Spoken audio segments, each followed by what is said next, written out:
Hello and welcome back to Podcasting's Praxis. I'm David, my pronouns are he and him. I'm Jamie, my pronouns are he and him. I'm Rob, mine are he and him. And I'm Alistair, my pronouns are also he and him. And joining us from other podcast that you may have heard of, The Worst of All Possible Worlds, is Josh. Howdy, folks. I'm Josh, and would you believe it? My pronouns are also he, him. Let's go. Hey, Yeah, we got 5 for 5. Yeah, We've got all the boys exactly. in. Yeah, we can do this again. It's 2026. You can't just be, men together. It's finally allowed. That's right. That's right. The male loneliness epidemic, we are solving it together right now. Exactly. Exactly. Well, It's either us or Andrew Tate. Choose your fighter. Your choices are start a podcast or follow Andrew Tate. That's it. Those are the absolute limitations of masculinity in the Western world at the moment. Yeah, but in the Truly, meantime, that is the worst of all possible worlds. That's what I'm saying. That's what I'm saying, folks. But in the meantime, Josh, as I understand, you've just gotten back from the UK. But Yeah. if you were to come back again, can I interest you in a new and very luxurious place, possibly to stay? Well, I mean, perhaps, I'm already a platinum member at the Trash Future Lounge. I have platinum status there, so that's normally where I hang out. But, That's true, I could yeah. be tempted. Tell me more. Just as a quick on the off, do you have a spare £500,000? As a podcaster, I assume you do. Oh, no. No, I don't. Okay, well, this is going to be tricky then. All tied up in crypto, is it? This is going to be tricky then, because I would like to invite you and actually all of us to a very exclusive new members-only club that's opening in Mayfair. It's called the Leconfield. Okay. And Oh, no. the person bringing us through the door is one Liz Truss, Prime Minister of Great Britain. Somehow Wait, Liz Truss returned. That's so fucking funny. So, she tried to come to America, failed miserably. None of us wanted her. Yeah. We said Yankees said Brits out. She went back. Now she's going the members only club route. That's so cool. That's It's- pretty savage for her, because you didn't even say Brits out for James Corden. I know. No, listen. That's why they've learned. If it were up to me, I had a friend who waited on that motherfucker at Balthazar. All of the stories you hear are true about James Corden. I can promise you that. Yeah, so the new club, the Leconfield, is, Liz Truss is only the front. She's the amicable face for this wonderful new venture in Mayfair. The guy who owns it, because it's going to be housed in a former MI5 headquarters building, so the vibes are going to be great. Just off the bat. This sounds like a place where you get ritual sacrifice with your dinner. I'd love to go to a private members club in Stargate Command. That's just the vibe that I'm going for. Yeah, finally getting toasted caviar at the SIP headquarters. It's, just at long last. So the guy who owns the building, the guy who's putting up, well, I won't say the money because that's a bit more complicated, is a guy called Robert Chengui. I hope I pronounced that correctly. And Liz Truss and him met up at a delightful reform event and decided to, he decided to pay her for access to her address book, essentially. So she could get... I don't think I realized that she was spending more time in reform circles lately. How long has that been going on for? For a while, she did I think... that. I mean, what was that book that she published? This is the only way to save the West, or wherever It's like it was. 10 simple rules for saving my Western daughter, or something like that. Yeah, I mean, these fucking the Tories are all now just one iota to the left of reform with the great replacement theory shit. So why not? Why not write a book about how the only way to save the West is to boot out all of the Muslims? It's just fine. Right. It's just what 10 we do years now. to save the West. That's what it was called. That's it. Yeah, that's the one. God Yes. damn. Help, my Western stepdaughter is stuck in a washing machine. What are you doing, Western step bro? I mean, she's circling reform at the minute, but it's not She's not far away from joining the Boot.any party or whatever they were called. Christ. Renaissance. There's something to the right of reform now. There's something... Restore. Restore, that's the party. one. Yeah. I don't know. More like... I mean, here's the thing. I guess I should say, just for the record, I am an American idiot, but something about, like, that I worked for a British company for a while, that I'm connected with a lot of British podcasts and stuff like that. I do know a thing or two about the UK, despite all appearances otherwise. My condolences. Perhaps. Yeah, look, you think it's condolences for you. It's like, for me, I have to deal with this in my brain every day. It's fine. It's fine.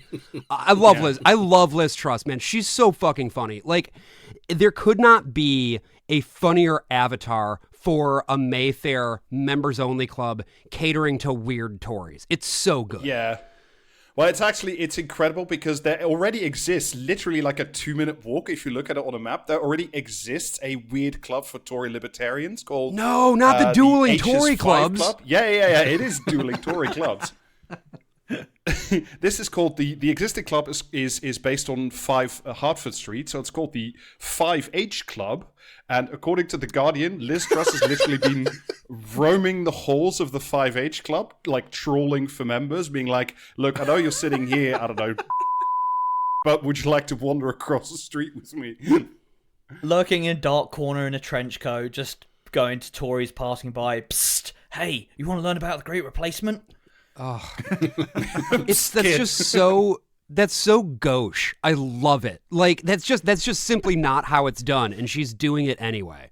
Yeah, this is from The Liz Guardian. Pork Marcus Truss being gauche. Say it ain't so. Yeah. So this is from The Guardian. She's been accused of wandering the premises in search of members to poach for her own rival operation. Hey, she's putting in the work, so you can't take that away from her. See, you say poach, but she says great replace.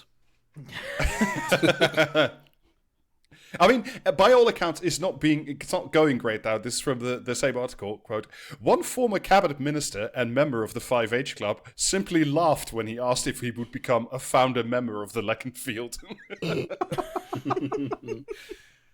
I mean, it is strange, though, because apparently what they're looking for is 700 founding members who are each going to cough up £500,000.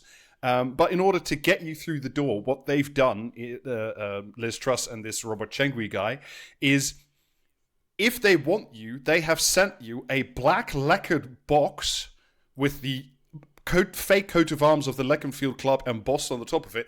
And when you open it, in the lid, there's a... little tablet, and it plays a video of Liz Truss essentially sitting behind a podcaster microphone in like a weird room saying, hello there, would you like to join my club? I'm making notes. This club will self-destruct in 60 seconds. I'm making notes for our new distribution method for the podcast. Like, this is all gold. I'm just picturing, the Breen monologue from Half-Life 2, right? You have chosen or been chosen to relocate to one of our finest members-only clubs. Welcome to the Leconfield. It is safer here. Welcome. Liz Truss on the massive projection board would go so hard. But also, £350 million? There's no fucking way. Well, there's no way. This is just the Trump Peace Board, but for a fucking members club in Mayfair or wherever it is. That's one week of EU membership. It's fantastic because the reason it's £350 million is because the guy with the money, or quote unquote the guy with the money, this Robert Chengui guy would very much use 200 million of that 350 to pay off the mortgage that he owes on the ex-MI5 headquarters. That's awesome. That's awesome. So he just wants to own the land in the clear and the building, and he doesn't yet. This is not how any of this works, right? Like, the entire reason that you have private clubs and things like that, and the reason that you join them and the reason that you pay money for them is access. And you need to be able to offer something meaningful in the way of access. And Liz Truss does not have access to anything right now. You don't even need to go you to the think Leconfield so? to get access to Liz Truss. You can just go to the fucking 5H. She's there already. She's right there. She'll try to get you to join, and you'll be like, "Oh yeah, I was thinking about it. Yeah, maybe. You know, that's all you got to do." Yeah, this is like the most unpopular kid in your primary school. Is like, oh, do you want to come to my birthday? And it's just like sitting there alone for no good reason. But Josh, you're wrong, because this is from a piece in the Times. What the Leconfield, this quote, promises is to be as much about the deals as it is about the martinis, and its pro-growth leaders will be able to use a networking hub to do business under the watchful eye of the UK's shortest-serving leader. That's such shade. I love that. That's really funny. Well, not even the Times wants to get in on your shit. You like your exclusive Mayfair members club. It's really like going places. But if that doesn't, and I get, Josh, that this doesn't. You're not on board yet, right? You're not willing to pitch your cool $500,000, right? I right now am not willing to spend that kind of money. Correct. But what if, hear me out, Liz Truss and Robert Chengui stress, that this from the Financial Times, that there will be an artificial intelligence aspect to the Leconfield. Fucking Christ. Oh, well, now you have my attention. Yeah, now we're cooking. I mean, ultimately, what we have here is a landlord seeking tenants. So yes. I Which mean, you'd think it in is the just heart the of London apotheosis shouldn't be of that hard. it is the apotheosis of the British psyche, right? Just to become the ultimate landlord, the landlord whose tenants consist chiefly of, you know, multimillionaires and billionaires, but they don't even get to live in the place that they're renting, right? It's just a bunch of fucking suede sofas or whatever, and Liz Truss just like peering round corners and like glaring at you. Liz Truss just dragging guys in from the club down the street. So she's popping around the corner. Do you want to do karaoke? Well, actually, the AI aspect of this has been really fully thought out. So this is the idea is the AI will be used for two purposes. It will you'll have to install the Leconfield app on your phone, which will let everybody know when you're in the building, so like they can track you. Yes. And once you're in the building, the app will tell you, "Hey, Josh, there's another cool deal maker at table 3. He's that person is the most natural pairing to you for doing deals. So ChatGPT will simply point you who to talk to." Fuck yes. I love doing deals, and I love having the AI tell me who I ought to do deals with. These are two of my favorite things. Yes, exactly. You don't have to do this travel around the world in 52 podcast bullshit anymore. You Right. can just have ChatGPT, say, "Hey, there's Andrew Tate, go hang out."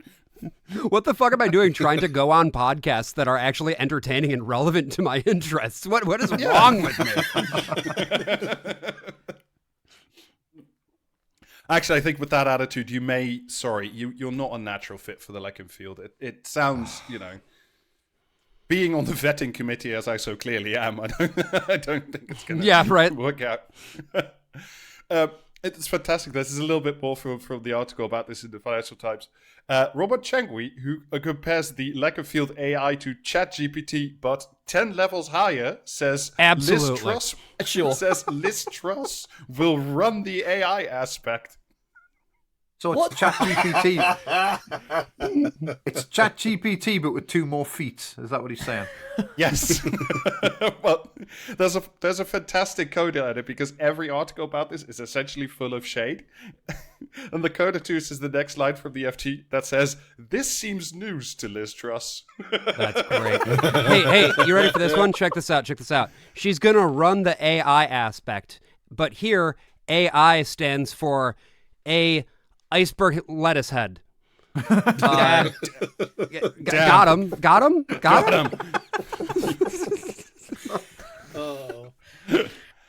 So yeah, it will, once it's finished, and it will quite obviously, most definitely be finished, and this will be a real place you can hang out. It aims to have about when was the last time you brought any ridiculous shit up on this podcast and it actually got built? Yeah, I'm still waiting for that fucking theme park. Yeah. Yeah, everyone is. So, yeah, if it succeeds beyond essentially its own wildest dreams, the club will have up to 14,000 concurrent members at any time. Oh, Jamie, they did actually build the Ajax. Sorry, they did actually build them. Oh, yeah. Okay, my bad. Hit rate of 1. Undefeated. There we go. So you will be able to enjoy private restaurants, a club in the basement, which is what you want in Mayfair, obviously. That's where you do karaoke terrace. with Liz Truss, is in the basement, yeah. Exactly. And no also, escape, I'll that's put it our in- motto. And also, because there were some promotional images leaked to the FT in the Times, check out the decor. I'm putting it in the chat now. Do you not want to do deals in there? So I'm going to try to describe what I'm looking at here. I'm going to try to paint a visual picture in your mind, dear listener. So this, it looks like a Sims house that a child has built. So the floor here is this very loud carpet, which is sort of this combination of Weatherspoon's floor. Yeah, actually, yes. And then you've got these round sort of end tables, I guess. They're all very small. You could also potentially sit on all of them. And then some taller, smaller tables. And on either side of those, you've got these very plush-looking little chairs which sort of have like a, I don't even know how would you describe this? Like this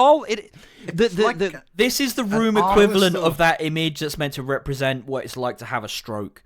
Yes. You know what it reminds me of is, so you know how like early Google Deep Dream, like before, that's what this is, an image where the more you look at it, the more you go insane. Yeah, those armless armchairs have the swirly bit on the back. Yeah, like Deep Dream would have just put a dog's face on there.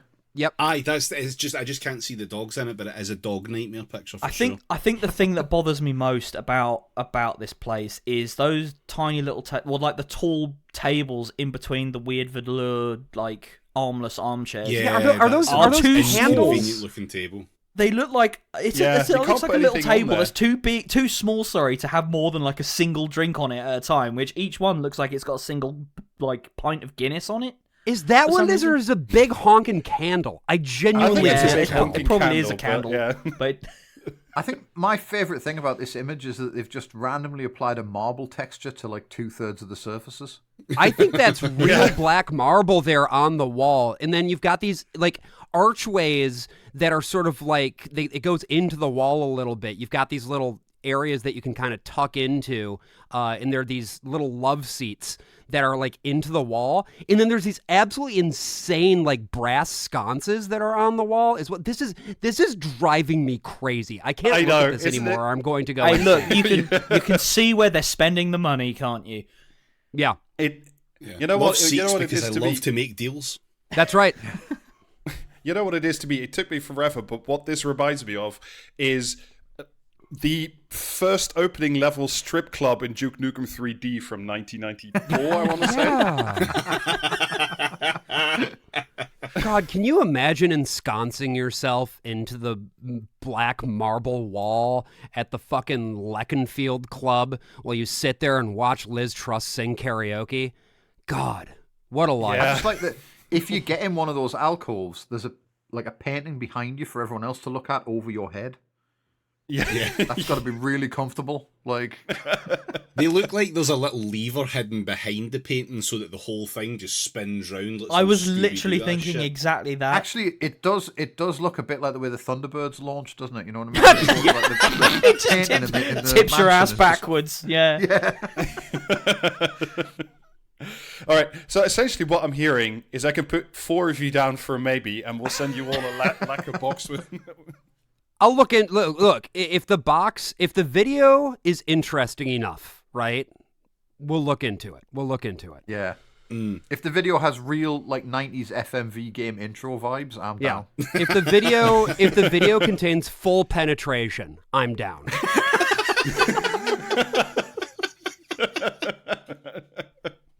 But look, hey, we're all sometimes a couple pennies short, and I think the British government has a solution for you because you, the dear listener, have not been investing in the stock market enough. I have been saying this. Many are saying this. But fortunately... Stocks in me are at an all-time low. Fortunately, like every once in a while, the UK government comes up with a solution to these thorny problems, because this is not the first time it's done. But fortunately for all of us, the British government, together with essentially like all the major players in the financial industry, except the ones that left, are getting together to do the latest Hearts and Minds campaign to create a nation of investors. Oh, fucking hell. This is just Thatcherism again, still. Yeah. Well, it's not quite. It's Thatcherism with a new high-tech twist. Exactly. Plastic hail. I mean, if you want to turn the country into a nation of investors, what you don't do is like incentivize people to, or tell people, I guess, propagandize people to buy into the stock market via advertising. What you do is you privatize all of your pensions and you put them into the stock market, like in the US of A. That's the way that it's done. That's exactly. So the problem here is that too many people are keeping their savings in like a cash-free savings account in a bank called a cash ISA. They're what? And yeah, their savings. I know it's a weird concept. One day we'll work it out together. We'll all hold hands. But what if instead the UK retail investment campaign gets you to sign up? And the way they're going to do that, which is why essentially we're talking about this, is a glorious ad campaign featuring a savvy red squirrel, and I have some, and the FT got hold of some of the artwork. This is an artwork heavy show. I gotta see it. Show me. Do you not want to invest? God. Oh, he's AI. Okay. Yeah. That's the high-tech twist. They used an AI mascot. Wow. See, this is all they had to do was like get a cute little squirrel and just tape a cute little squirrel. That's all they had to do. But instead they had, oh Christ. Instead they had to. I've been on the internet for long enough to know there are a lot of people who will very happily draw you squirrels if you just ask them. Yes! But they will do it if you ask them not to. That's damn right. And not only will the squirrel be savvy, it will also be fuckable.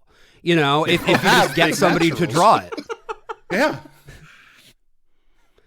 Do you are any of you this is a very specifically American thing, I think, but are any of you familiar with the car fox? The car fox? No. Okay, so there is a company in the United States called Carfax, and basically they are the like agent of record for all like car accidents and stuff like that. Like if you get in a wreck, it goes on your Carfax record, and their mascot is this guy called the Car Fox. And I'm going to find a quick image of the Car Fox for you that I can put in the old chat so that we can all just evaluate him, maybe as like a point of comparison for what this savvy squirrel could have been, you know? Yeah. Because that's all I'm thinking about. The savvy squirrel's natural predator, the car fox. Right. And this is I think all your country needs is sort of a car fox, and it could have been the squirrel. Like, take a look. You'll see what I'm talking about here.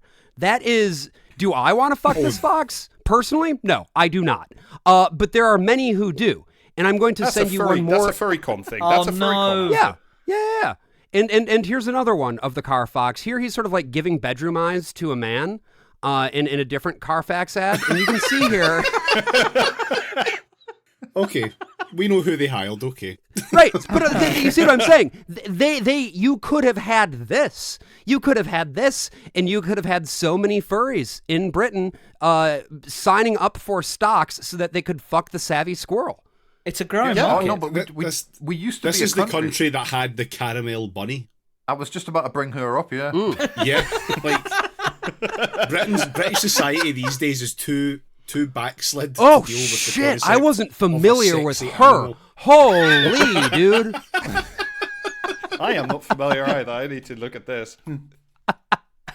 Oh, there's so much fan art of her. There's so much fan art of her. just in the run up to Easter as well. This is Lola like, Bunny this is eat your proper- heart out. Oh Christ! Yeah. She's stacked. Look at those hips. Holy shit! Let 1,000 deviants bloom. This is fucking. Why do you think they did drop that shit for like the 80s and 90s? Oh my god! Yeah, Caramel Bunny about to make me act the fuck up. This is what wokeness has taken from us. All I get is the fucking lint bunny, and it's just not the same. It's just not the same vibe, Like I don't. You're not getting the full effect from just looking at pictures either, because like it was a TV ad and she had a Sure. voice as well. Yeah. I mean, this is so me. The picture here. This is just so me when I'm me when. Oh my god. Yeah. So, which I don't really. Thank you for understand why, though. indulging me on that detour. Yeah, no. Anyway, Rob, the savvy squirrel, please. The savvy squirrel. Yeah, the savage. The most amazing thing about the savage squirrel, of course, is that it is a red English squirrel, which is slowly being killed by disease and its more aggressive American cousins, the grey squirrel. So, like, it is an almost extinct animal telling you to invest your money in the stock market. That's almost too on the nose, metaphorically. Just Yeah. what with the way that the U.S. economy has eaten Britain. Yeah. And apparently, this is like a bunch of people who are in this this investment consortium of like banks and stuff. A bunch of the people who are in there have seen these images and have immediately been like, "No, we're out," because this ad campaign costs somewhere between 10 and 30 million pounds. Oh my god! It was 3 sentences in ChatGPT. How are people getting away with this still? Oh, look, David, those sentences each had to be developed by a prompt engineer who is for some reason being paid right. £500,000 a year. I think they paid Saatchi and Saatchi for this, didn't they? They Was did, it Saatchi? Yeah, and a company called Seven Stars. Yeah, they've fallen off hard. Like, it's just. You've been following the whole like AI storytelling, whatever the fuck startup that the younger Saatchi has been doing, right? Or not? Showrunner is the name. Sorry, of I have my Google thing. open. I've just seen the Caramel Bunny images again, so I'm gonna need a couple minutes. Sorry, I gotta take care of something. I'll be back. Let's take 5. But yeah, the app is called Showrunner, and the whole pitch is like, it is one of those things where it's like, oh, you're just going to be able to put in your fucking prompt, and it's gonna, and they keep fucking pivoting because they, none of their shit actually delivers on any of its promises. Surprise. Oh well, that's a The shame. machine that lies has done this. Why? Why would the machine that lies do this to us? Hello, and thank you for choosing Podcasting is Praxis. Our podcasters are experiencing an unusually high volume of unfunny bits at the moment, so you've been placed in a queue. Your patronage is important to us, and I need to inform you of the great benefits you freeloaders are missing out on by not subscribing on Patreon. A back catalogue of premium episodes, plus 2 bonus episodes every month, ad-free regular episodes, plus you get access to our Discord, which, in addition to being able to harass the Praxis Cast crew with your favourite Star Wars characters, will allow you to listen to all of your favourite cutting room floor moments, such as... and... Fuck off, Alistair. Subscribing lets us create more of these hilarious moments, so please do subscribe for just $5 a month on patreon.com/praxiscast. And now, back to the episode. But that sort of neatly turns us into our main topic for this evening, because I wanted to spend a little bit more time, not necessarily talking about AI directly, because we've done that a lot, but like all the time we're promised that AI is going to bring gigantic profits, going to revolutionize the way we work, it's going to efficientize all the things, etc., etc., etc. And to do this is a bit from Bruce Gill in Gizmodo. Meta, Amazon, Google, and OpenAI and other tech companies spent billions last year investing in AI. They are expected to spend even more, roughly $700 billion this year, 2026, on dozens of new data centers and running their advanced models. So that's some money, and I assume there's no problem when the energy price goes through the fucking roof. But Yeah, you could found 2,000 Leconfield clubs for that kind of money. A look Yeah, and but feel those in every also home. need AI, Josh. You don't see true. it. It's all interconnected. It's the circular economy. Yeah. And there was a recently report from the Federal Bank of St. Louis that was estimating that about 39% of US GDP growth was related to like AI investments or related investments or promises of investments. So like this is Pointing to the big hugely old, fucking enormous. is that Goodwill? Well, but also there was a piece out by Goldman recently, quote, there is currently no reliable way to accurately measure how AI use among businesses and consumers contributes to economic growth. So nobody knows if this... With that Goldman report, too, the big headline there that people were passing around is that they said, in terms of the actual, like, fundamental of AI itself, right? The investments that companies are making and the benefits that they are getting as a result of this, it's actually zero.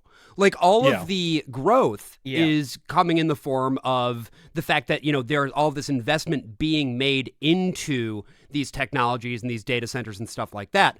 But in terms of return on that investment, it's fucking zero. And that's according to Goldman. Yeah, I mean, it's the like economic equivalent of just paying people to dig a hole and then fill it in again because things are happening and you're investing in stuff happening, but at the end of it, you have a hole or a pile of dirt, and that's it.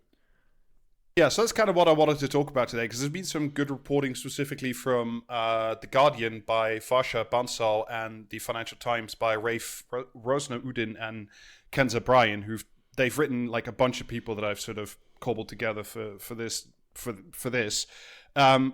sort of asking the question specifically because Amazon is like up to its fucking eyeballs in investing in AI. I think they're going to put in $200 billion this year, and they've put in 130 last.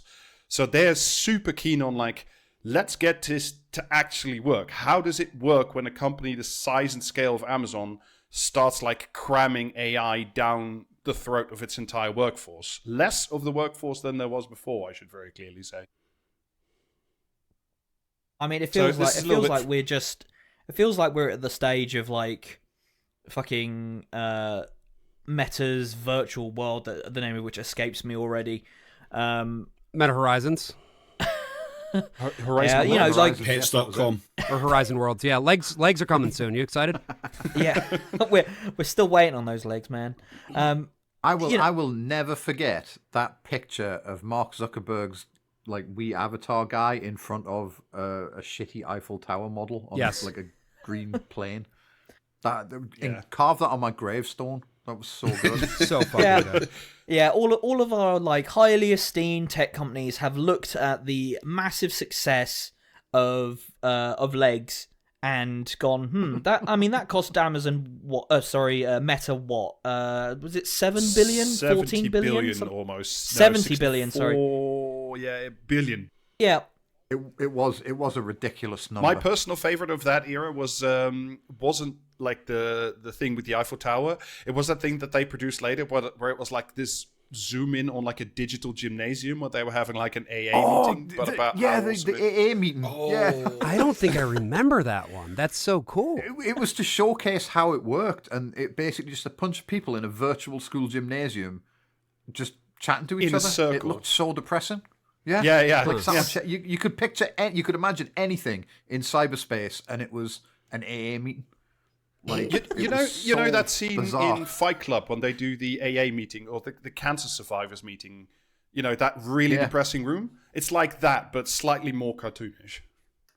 And also cost $70 billion. Yeah, I mean this is exactly it. Like every fucking CEO has looked at that and gone, "Wow, that costs a lot of money." And then like thought, you know.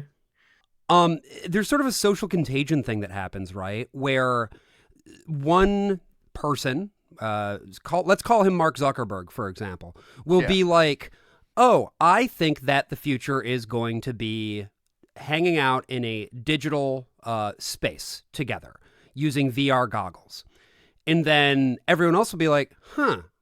Well, if Mark Zuckerberg is investing $70 billion into it, then he can't be wrong, right?" And then you have Apple going and like fucking spending however many billion of their own dollars to make a bullshit headset that nobody wants, you know?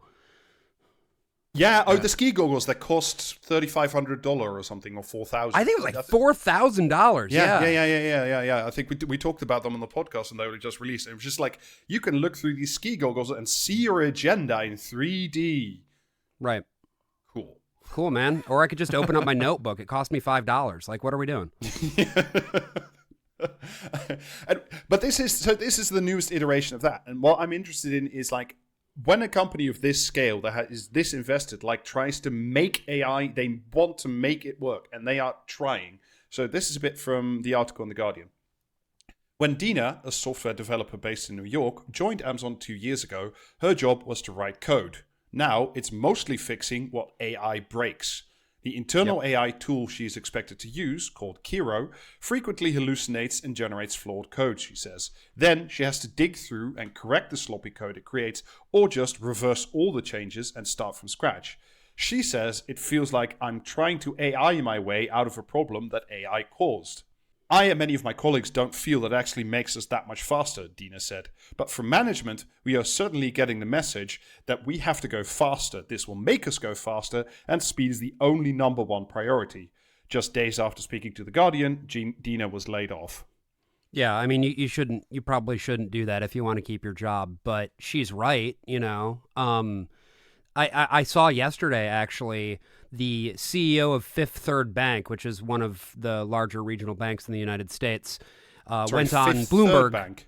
Fifth Third. Oddly named company. It was Fifth Bank and Third Bank merged, and they decided to call themselves Fifth Third Bank. All right. Okay. Call me when Sixth and Seventh banks, get together. Hey, let's say six, seven, folks. That's right. Hey, that's that youth appeal. Patreon.com/Brexit. But yeah, he went on Bloomberg and he said very proudly that 31% of the bank's code released last year was written by AI.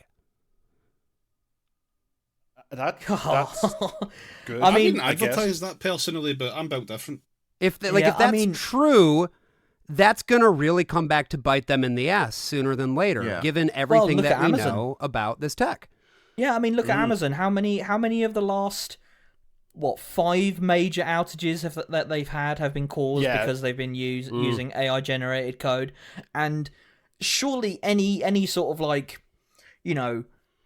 clear-minded, pragmatic business owner would go, maybe if I'm going to invest in new tech that is going to help me manage my data centers and so forth, having that tech not be able to just cause mass outages at random with very little oversight might be a bad thing for my business, which provides cloud so this is services. one of the big ones that's the thing with Amazon as well. It's like, unlike some of the companies involved in AI, they've actually run a business, like an actual business that provides a real product to people. Yeah, and a really successful one. And they've and they've put so many smaller, printed calendars of the Caramel Bunny, and exactly. Then we'll see what happens next.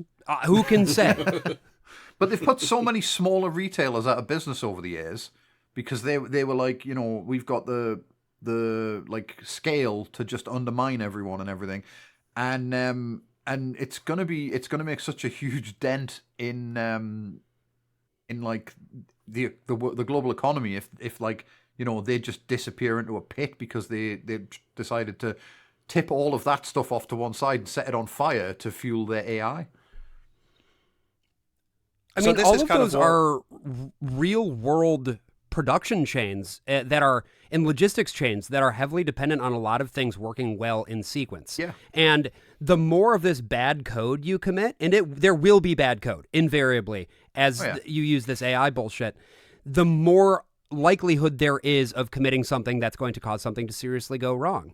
And because of the fact that the pitch here is, you just AI all your code away and then you don't have to worry about code review, you don't have to worry about bug testing. This is a great way to make sure that you develop an ossified and ineffective stack over time. Yeah, so this is part of the thing that happened, Alistair, you were already alluding to it, is like in December, that was the one that everybody really remembered because it took down like 20-30% of the major sites in the world. Like Amazon Web Services US East went down for like 13 hours. And the reason was because they'd let one of their agentic AI tools just like fuck around in the source code without human supervision. And quote the Financial Times, it decided that the best course of action was to delete and recreate the environment. Because it can just do that without human supervision. The entire environment? Yeah. That's what it did? So they had to basically go... I didn't realize that was what had happened. That's fucking crazy. Yeah. I mean, we've all been there. I don't think we've all done that on a production environment. I was going to say, it's like, yeah, maybe if I'm fucking around on a website and I'm like, fuck this, I'm starting over. But like, come on. I don't know, Jamie. Have you ever had to rewrite your mac and cheese app from scratch? I haven't actually. That's worked perfectly since the day it was implemented. Yeah, I wrote a Python script that runs in my... Because I like this mac and cheese from the freezer store, and they were out for months. So I wrote a script that would check the website every 30 minutes and see if it was back in stock. It would say mac and cheese in a robot voice so that I knew to go and order some. So far, no outages as far as I'm aware.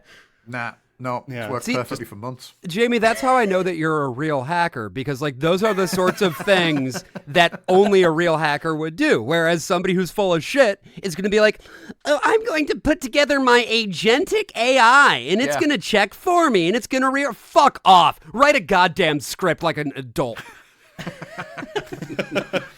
Yeah, this is why we often refer to Jamie as the Ryan Felipe of this podcast.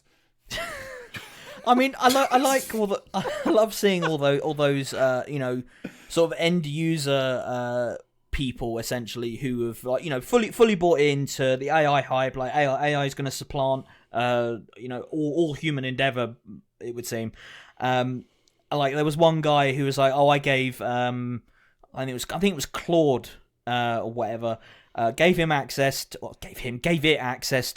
his emails, and Claude was just deleting like hundreds and hundreds and hundreds of emails. No. I know this story. That's not some guy you're talking about. I'm fairly confident that was Meta's chief of the AI division, who was just I think it was Meta. It was Meta or Google. It was one of those two. She was like posting Claude is just like fucking going Jaws mode on my entire inbox. Oops. Yeah. I've politely asked Claude to stop, but Claude has to run stopped. to the laptop and start like dragging and like that bit at the end of Clear and Present Danger, just trying to print out all the emails before they get deleted. Oh my god! Wait, so hold on. I think this is something different, but I just searched for just like Claude deleting data. And somebody has now posted, I don't understand why anybody is still fucking using these tools. Basically, this person was trying to use Claude to fix a permissioning issue. And here's what Claude did. Dear. 1, encountered permission errors when Docker tried to create bind mounts.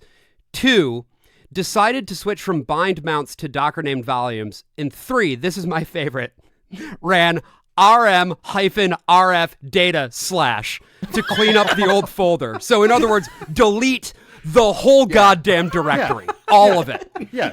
Delete and recreate the environment. This is exactly what happened to Amazon Web Services users. Yeah, the command, if I've got empty Coke cans lying around and I'm like, oh man, I really don't want to clear these away. I just can't be bothered. So I bulldoze my house and I shove it all into a ravine. What I love here too is that then after this person tried to be like, hey Claude, what did you do? The LLM said, good news. The data folder is in git ignore, line 22, which means 1, it was not storing any important version data. 2, the folder I was deleted was the one I just created moments before. And 3, no actual data was lost. Which is not true. It deleted everything in prod. Like, I don't understand why people continue to use these tools. I really fucking truly don't. To be fair, neither do the people at Amazon. They don't really understand where this is all coming from. Is essentially, this is top level management. They just hear buzzwords and they just tell people to do shit. And the end result of this was this week in the Financial Times. They were reporting on Amazon essentially gathering all its senior software engineers in one room. Quote, the online retail giant said there had been a trend of incidents in recent months, characterized by a high blast radius and Gen AI-assisted changes, among other factors, according to a briefing seen by the Financial Times. High blast radius is definitely a term you want to hear in a business environment, I think. I was gonna say, I've been playing Marathon. It just came out, and I've been playing around with blast radiuses. You want a high blast radius when you're playing Marathon, not so much when you're running some of the most important mission critical servers for the entire World Wide Web. You know? No. Yeah, I saw a thing. I thought that the upper management just like having, you know what I mean, the horn for this technology. There was someone posted a thing somewhere today where it was like a survey, like a work survey, and the first question was, "Are you currently using AI in your work?" And the answers you could pick from were yes or no, but I want to. Well, and something that Rob, I'm not sure if it was Rob or Jamie. One of you said this, that like the people who are sort of at that higher level, they just don't know enough to know what is right or wrong. Like they fundamentally lack knowledge of the domain.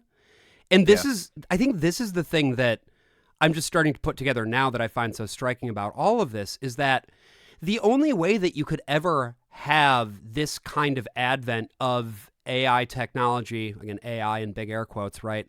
Large language models taking over everything, is if you have leadership that is fundamentally unaware of how the company itself works. Yeah. Now, this is not anything new, obviously. There are examples from time immemorial of management that does not fundamentally understand the product it creates, nor how it is created. But the consequences are so much larger when you are dealing with systems that are operating at this scale and require the kind of materials and power that these systems require in order to simply operate.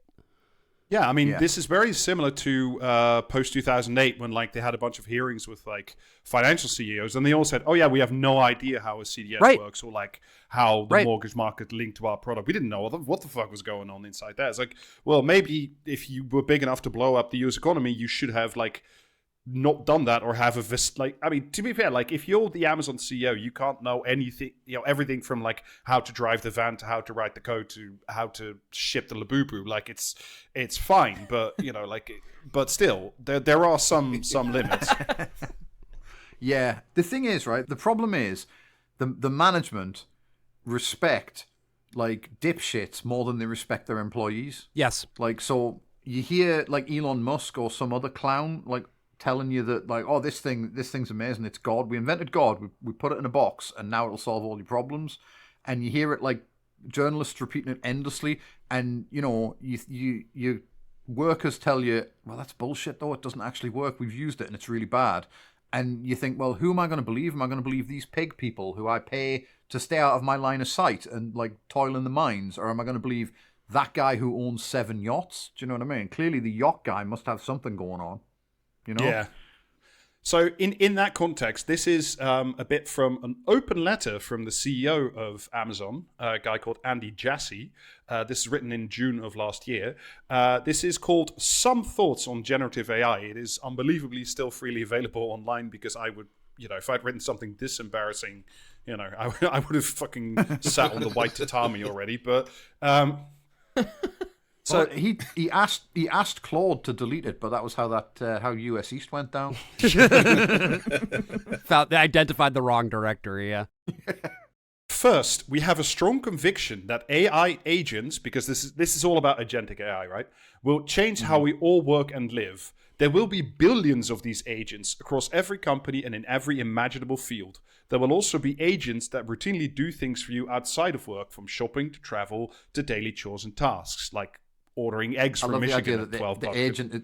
I love the idea that the agent is going to travel for me. We are going to keep else pushing. Is the agent going to get involved with taking the bins out?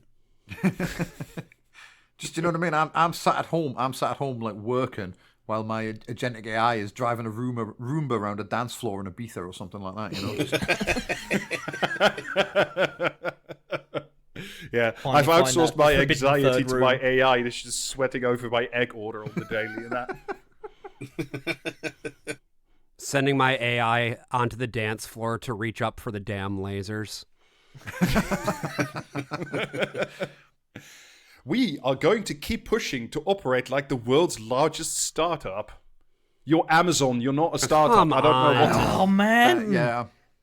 Your workforce outside like drivers and contractors is 300,000 plus. Like you, what are you talking about? What are we doing here, man? Like, Customer obsessed, inventive, fast moving, lean, scrappy, and full of missionaries. Lean. Ugh. Lean. They own trying to- half of the planet.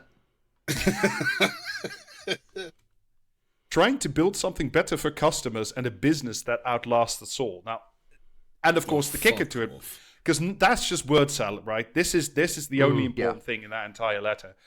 In the next few years, we expect that this will reduce our total corporate workforce as we get efficiency gains from using AI, i.e., you're fired, motherfucker. It's not really just word salad, though. It's that bit where they say specifically they're going to be the world's largest startup. All that means is we're going to take incredible risks and have no idea if it pays off, but good, actually. That's all that means. Oh, I wanted to grab comparables for just how big Amazon is, right? To put the lie to the fucking, we're the world's largest startup. Their revenue last year was roughly equivalent to the GDP of Sweden. Yeah, but right. you know. Remind me again what the propensity is of startups to fail. It's really low, isn't it? Really low. I think the number is fine. Don't worry. Yeah. So yeah, the number like, is stop asking questions.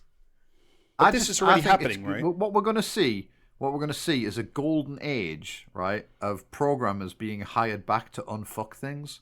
You know, like that's long been like a thing that would happen as a programmer. Like you would lose your job, and then because they'd replace you with somebody cheaper, and then you'd get hired back to unfuck things. And it, like I say, that's just going to be like the future. Yeah, it's forever. And I'm certainly not the first person to use this metaphor, but it's digital asbestos abatement, right? That's all it is. Yeah. Yeah. That's so really like good. Like yeah. But this is but Amazon's very like consciously like doing this shit, right? Because part of the thing that they are like doing is, for one, in like their annuals review to decide whether or not you go, whether or not you get like a bonus, whether or not you get a promotion, is like they have genuinely added, not just like added the question, how much are you using AI, but like they have implemented like, I don't know, just fucking spyware that can tell that your manager how much time you are spending using Amazon proprietary AI tools. And if you're not like using like AI proactively, that literally counts against you in your annual performance review. I mean, this is very much in line with the way that Amazon has always done business. They're a very surveillance-oriented company, regardless of where in the company you're working. And whatever they decide ought to be the deliverables, you better fucking hit that shit. And that's also part of why they're just not a very good company, is that they are so much more focused on process than they are on results. Yeah. That tool, by the way, is called Clarity, which has a real fucking nice Scientology aspect to it. But the problem is with these tools, with this, and like apparently Kiro is the one that deleted half of, web services US East, is like one of the better ones, because apparently a lot of them, this comes partly from several sources, including from the information, is like that a lot of these tools are being developed internally, but also at like speed during like half or full day hackathons, and they just get sent straight from the hackathon into like people's into productive prod lives. Yeah. And not just that, they have to not Open just like palm slam the publish button. Fuck it. I know coders who use I know coders who use dev, and they're all fucking cowards. They're all cowards.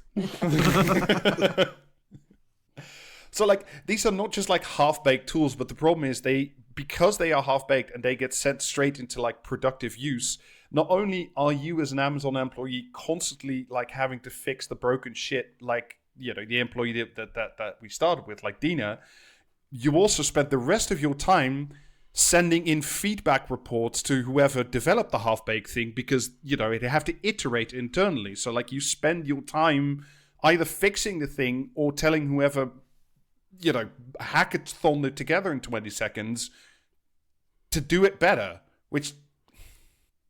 Well, this reflects what I have seen and heard about the way that integrating LLMs into a company's workflow generally works, is that there are immediate perceived efficiency gains because, at the end of the day, the LLM can spit something out faster than a human can, right? Yeah. But you actually end up losing efficiency in the long run because of how fucking long it takes to get whatever the fucking LLM spit out to be something that actually is fit for use and purpose.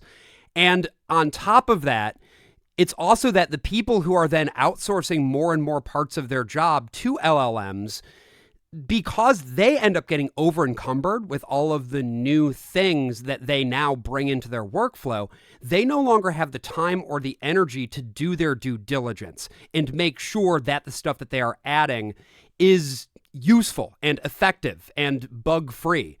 And so in the long run, you just end up with all of this digital detritus that is making systems worse, whether you're talking about code, whether you're talking about like emails, slide decks, process, all of that.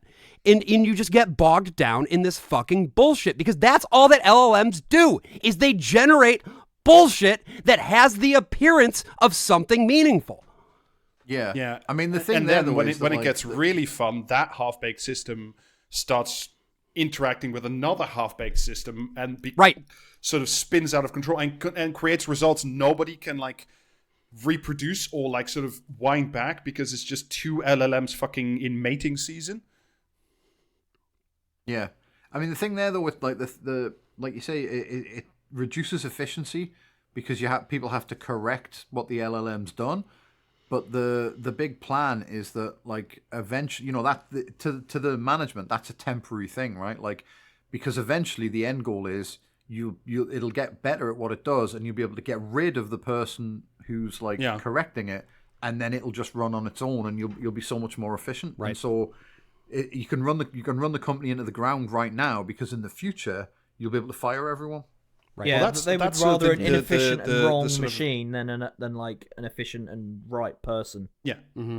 Well, I mean, that's sort of very an explicit goal because in these pieces, it's stated several times over that like one of the things that especially the software engineers are being asked to do is like make super detailed notes on every step of how it is they develop their product.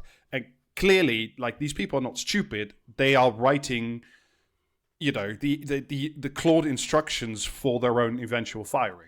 Yeah. Like that's... Yeah, which would be bad if Claude could actually follow those instructions. Do you know what I mean? But well, this also is an interesting point that you kind of brought up, Rob, which is the reproducibility piece. I mean, I don't know if you can tell by now, but like I've worked in software, right? And a big piece of what working in software is identifying the way that things work, whether they are working correctly or incorrectly, and identifying steps to reproduce that behavior. You can't fix a bug until you can identify what causes the bug. But large language models are inherently unreliable by design. They never do the same thing twice. And that means that as systems, they can never be reliably diagnosed. This is a tremendous fucking problem in anything, but especially in the world of software, which is all about taking an instruction set, translating it, and then having that instruction set perform an operation. Yeah. But on the other side, the machines don't unionize, so yeah, there is that. So I mean, all of this obviously like does not for a happy workplace make because, apart from anything else, apart from this like cramming AI into every fucking aspect of your job, Amazon has also in the last few months laid off almost 10% of its corporate workforce. So that's just corporate, right? That's not the drivers, that's not the, order pickers, that's just like the white collar people in that office. This is a bit from the FT. For survivors left to work another day, the mood has felt increasingly somber. Day to day, it just feels untenable. Our workload is increasing and the number of problems to deal with are just piling up, said one long-standing employee. Some managers know this is the case, but executives just keep pointing to some bigger AI picture. And like in that bigger AI picture, which as I think we've now like discussed, is like it will not work, cannot work. But that bigger AI picture is that none of them have a job anymore. That it'll just be like fucking, 100 prompt engineers who might as well literally be high priests at that point. On whose shoulders sit 20 VPs and one Jeff Bezos, and that's like. And the rest is just a sort of, the rest of us work in the automated order picking system. And Dina, the software engineer, will be right there along with us. And that seems to be the dream. And it's like, A, that's not going to happen because this shit doesn't work. But if it did, what does it do if you destroy, a hitherto safe portion of the workforce, the email people, if they funnel even more wealth into like the hands of 5 fucking guys and burn half the planet to a crisp so Jeff Bezos can rent out Venice for his fucking divorced guy's second wedding. And it's like, what does that do in the end of the day? Not just for Amazon, because like whatever, it's useful, but it can also burn to a crisp. But like what does that do to us if we ever get to such a point, or if they convince themselves long enough and hard enough that they have gotten to that point that they just fucking start, throwing 20% more people out on the street, shortly to be followed by others, right? Because Amazon's trendsetter. Once Amazon starts doing this, every medium-sized dipshit starts doing it as well. My partner used to work for a sportswear company, and clearly their CEO was in too many conferences and just came back one day and said, "We need an app." And Tracy's were like, "Oh yeah, okay, we could build you one, but what's the point? But why? Right? Spent almost $10 million on it, and they wanted to have a community for the people who, the community was supposed to be the people who wear the stuff and then do the sports associated with the stuff. And it's like, but a year in, obviously they were like, I don't know, 2,000 users. Yeah, nobody's going to be fucking using that app. And this is the operative question of our time is, but why though? Whether you're talking about AI or the blockchain before that or apps before that, but why though? Why? Yeah. Why do you want to do this thing? Well, less employees, more money. Fuck you. Well, yeah, Jeremy Renner had an app, so why not us? Yeah, on Matt Hancock. Oh man. It's not for them to ask, well, what happens if we lay off 10% or another 20% after that 10%, because it's no longer their problem at that point. That's what governments are for. That's what unemployment benefits are for. Nothing to do with them. Their hands are completely clean. They've simply done business. It's up to, the failing governments of the world to provide for the people. And if you think that, at the end of the day, Jeff Bezos and Elon Musk and all the other dipshits are going to be like, I will use some of my obscene fortune to actually give everybody universal basic income, because that's the only way society then survives. It's like, I have a bridge to sell. Mm-hmm. Yeah. Maybe we should try replacing Jeff Bezos with an LLM. I mean, I feel like that would be less business critical. Mm. Might be more fun for his new wife as well.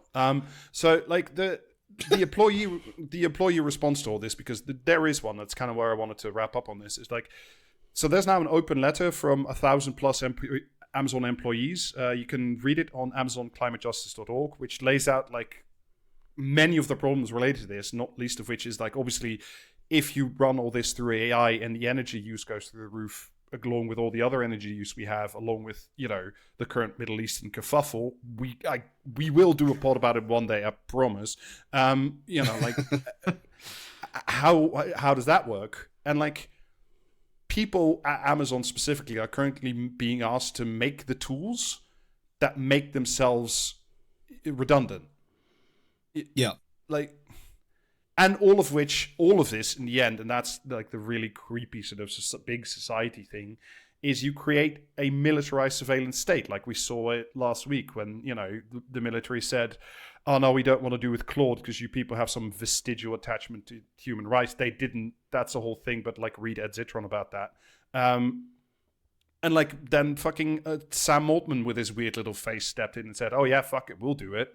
You know, like that. Oh, he does have a weird little face, doesn't he? He does. Chronic case of Simpsons heat is how I describe them.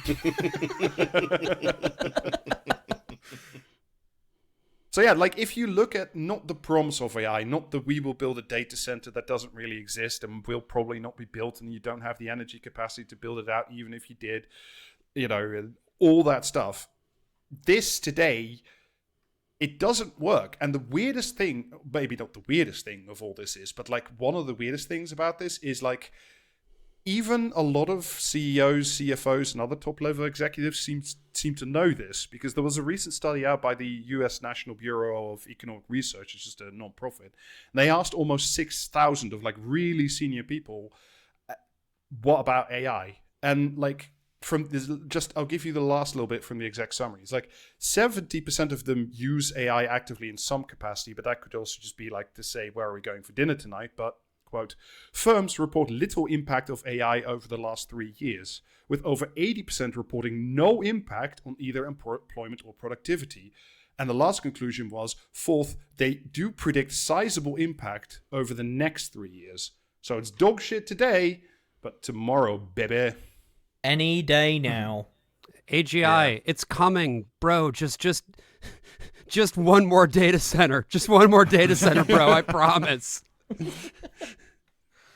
Yeah, just fucking throw Sam Altman like another Scrooge McDuck-sized money vault, and then the God in the machine. I'll also say we're gonna get nuclear fusion before we get GTA 6, before we get agentic AI being actually things that work. I'll also say, like, I appreciate that there are Amazon employees who are trying to, like, you know, petition the company, but we all know it's not going to work. No. They're not going to listen. Like, guys, I'm sorry, but you're going to have to do more. If you are listening to this right now and you work for Amazon, I'm sorry, but you're going to have to do more. In terms of what that looks like, legally, I probably should. I'm not going to say on this podcast what you should maybe do. You're on a UK podcast. We have very different laws about what you could say here. Right. But bottom line is, like, I think you're going to have to do more. Yeah. Yeah. All right. Well, I think on that note, let us briefly return back to the British Isles. I don't think you are familiar with our, pop quiz hotshot. So we play a game called Comment or Commentariat. Essentially, Jamie's going to read out some shit from our newspapers, and you have to guess whether this is like someone paid to do it, a comment, like an opinion columnist, or someone below the line replying. Oh, just a crank in the comments. Okay, excellent. Yeah, excellent, comments excellent. crank. Yeah. Yeah. All right. I was on a day trip organised by West Bromwich Albion Supporters Club to Portsmouth to see HMS Albion. I vaguely recall seeing a helicopter being lowered down into the ship. You'd think that spectacle would have made more of an impression on an 8-year-old lad than a packet of crisps his nan produced on the train journey there. But no, even the colour of the bag they were in quite staggered me. Orange. Hitherto I'd only known red. Mind blown, as nobody ever said back then. Their roast chicken flavour, said my nan, clocking my widening eyes. Astonished and thrilled in equal measure, I popped one in my mouth and was transported to a whole new world. What a day. Is that comment or commentary? This is an Adrian Childs article. Oh, no. I hope you didn't pick Adrian Childs, but I know he wrote the roast chicken Richard Littlejohn this week. It's got to be Richard Littlejohn. No, it was Adrian Childs, yeah. Yes! I'll never forget the day I tasted roast chicken crisps. It changed my life forever. Hell yes, King. I mean, King. I am King so writing, good at like, this. He does not belong in the usual gallery of people we get for like comment or commentary. I feel like you're picking on the poor man. No, I love him. I think his articles are so funny. But I was like, that's got to be Adrian. All right, the second one. How are hedgehogs meant to get through a 1/8 inch diameter hole a foot off the ground? Is that comment or commentary? Oh, that could go either way. What? Commentariat. I'm going to say comment. Comment. It was a comment in the Express. Anyone with a garden urged to make holes in their fences before spring arrives. I mean, that is true, and you should do that Quality. because hedgehogs are awesome. Yeah. Mm-hmm. All right, next one. The police can't close a few roads to allow a Boy Scouts parade to go ahead, but have regularly been happy to accommodate vile anti-Israel / pro-Gaza / Hamas hate fests in central London for the past few years. Is that That's comment right. or commentary? That's probably a comment, but it could also be the Daily Telegraph. I'm going commentary on that one. I'm saying comment. I'm saying commentariat. That was Richard Littlejohn in the Daily Mail. There he is, fan favourite. And see if you Couldn't tell it was Little John because there wasn't a dated fucking TV reference in there. Yeah, but see if you can spot the rookie mistake he made here when I read the headline of his column. A St. George's Day Scout Parade banned, and this column was out today, by the way. A St. George's Day Scout Parade banned for health and safety reasons. So why are they allowing the Al Quds headbangers to gather in London and cause chaos? Does Richard Littlejohn understand that different things are different? What was the health and safety reason that they weren't able to do the thing? They hadn't properly It's planned. gone mad.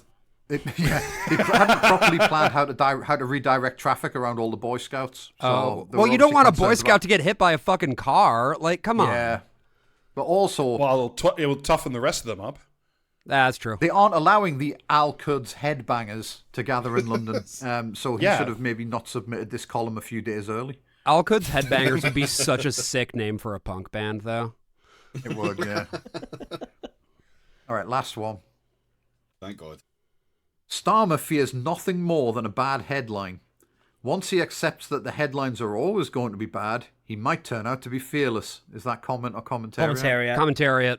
Hands down. Yeah. This is fairly confident. This is Zoe Williams in The Guardian, isn't it? It is, yeah. Wow, look at you. There is no denying Labour is in crisis, but in a strange way, Keir Starmer is equipped to save it. Come on. Yeah. There's no way she actually believes that, right? Oh man, I love these people. People like Zoe Squilliams. Just cannot refuse to believe their lying eyes. Yeah, the work that these people are doing in improving the field of copium-based medicine is ridiculous. Kidding. Yeah. So Zoe Williams, it's Fight Club again. It's only after you've lost everything that you're free to do anything. Yeah, Keir Starmer to embrace nihilism. Well, I mean, at least he'd be embracing something, right? Yeah. Yeah. Yeah, someone other than Peter All right. Mandelson for once.